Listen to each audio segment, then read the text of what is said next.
Creating and leading a truly successful business is becoming increasingly difficult in a globalized world. Markets are overcrowded.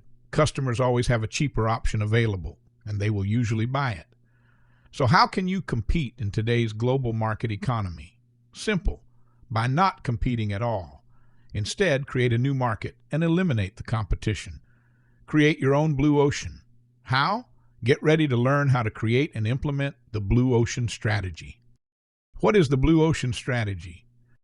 When Cirque du Soleil was founded in 1984 by a group of street performers, it was entering an already oversaturated circus market. However, in a short period of time, it managed to create revenue in venues that had taken their main competitor, Ringling Brothers and Barnum and Bailey, more than 100 years to reach. How did Cirque du Soleil manage to do this? Cirque du Soleil redefined the market it wanted to enter and tapped into a previously neglected customer base, adult theater goers. By combining elements of the theater and the circus, Cirque du Soleil was able to increase performances and prices, while at the same time cutting a majority of the costs by getting rid of animal acts. It had created its own blue ocean, an uncontested new market space. In many industries these days, supply exceeds demand. And as a result, most companies concentrate on the red waters of competition, outbidding competitors, dividing up market shares, and focusing on an ever-shrinking target customer market are common business practices. To successfully lead a business, however, you must leave your competition behind. You need to create a blue ocean, which is an entirely new market full of untapped buyer potential. Value innovation is the key element of the blue ocean strategy. It creates a leap in value for both your company and your customers, and thereby leaves the competition behind. But it does not mean simply adding value to an existing product or coming up with a new technological revolution. Instead, it means both reducing the cost and increasing the value of a product. To create the framework of Blue Ocean Strategy, the authors analyzed more than 150 strategic moves made by companies between 1880 and 2000. Their main finding: there is no such thing as an excellent company. Every company has its ups and downs. There is, however, such a thing as a successful business strategy, the Blue Ocean Strategy. Like all strategies, it offers both opportunity and risk. The tools you need. To create your own Blue Ocean Strategy, you need the right tools. Your analytic framework is the strategy canvas. It allows you to capture the current state of affairs in the market on a graph. On the horizontal axis, plot the defining factors of the market. For example, in the case of the American wine industry, these are things such as the aging quality of the wine, the complexity of the wine's taste, the price per bottle, and the terminology and labels used to advertise the wine. On the vertical axis, range the other companies in the market from low to high. In terms of price, high would mean a high price. This creates the value curve for the industry, which is the basic component of your strategy canvas. In terms of the American wine industry, this shows up with a similar strategic makeup for all companies. And even though the common business strategy in this situation would be to offer more for less, this does not work in the existing market space.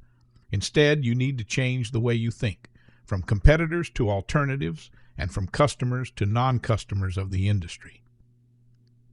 Casella Wines, an Australian winery, did exactly that. It realized that the main market share in the American alcohol consumption was captured by easy-to-drink varieties, such as beers and spirits, and that most people thought of wine as pretentious and too complex. So instead of increasing the complexity of wines, as other American wineries had done, Casella Wines decided to decrease complexity and appeal to a more general market.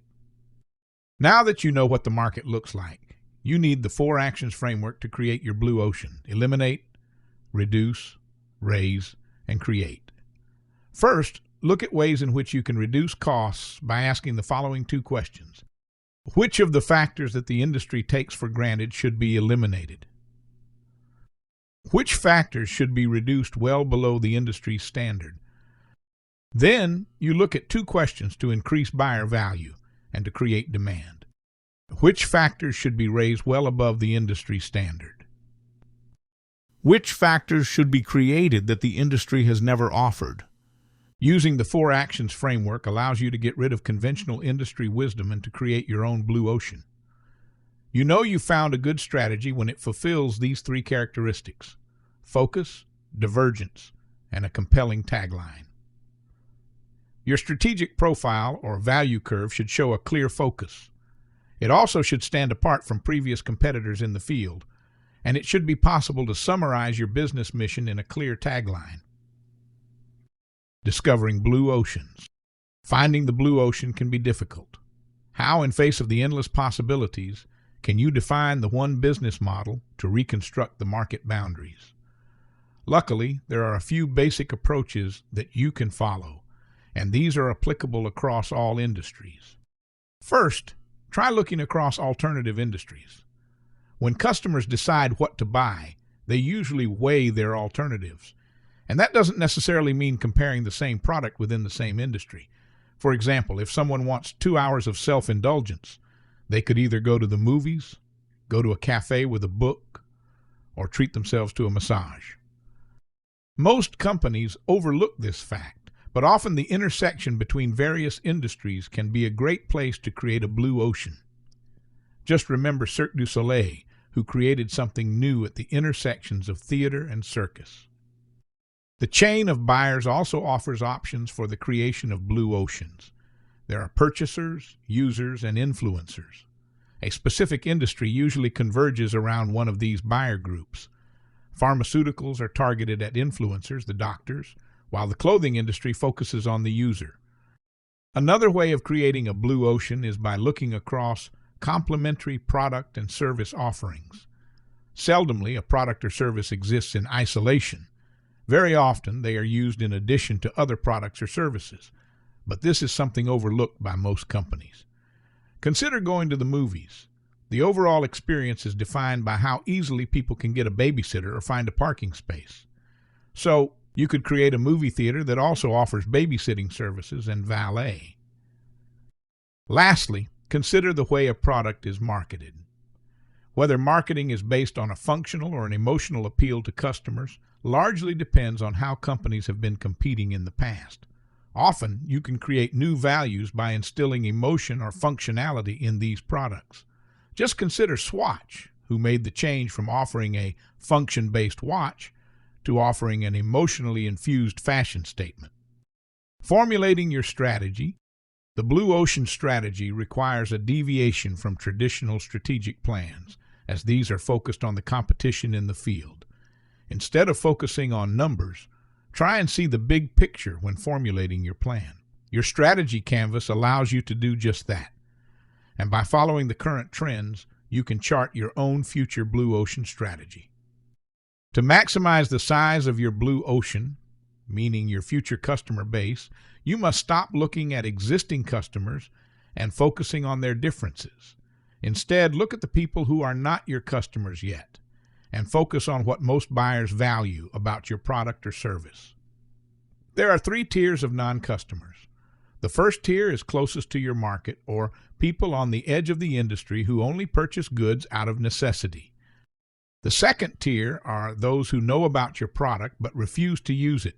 For example, sports enthusiasts who choose tennis equipment over golf equipment. And finally, the third tier are unexplored non-customers.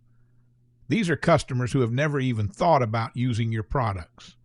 Focus on the tier that will bring you the most customers when creating your strategy. Finally, you will need a successful business model.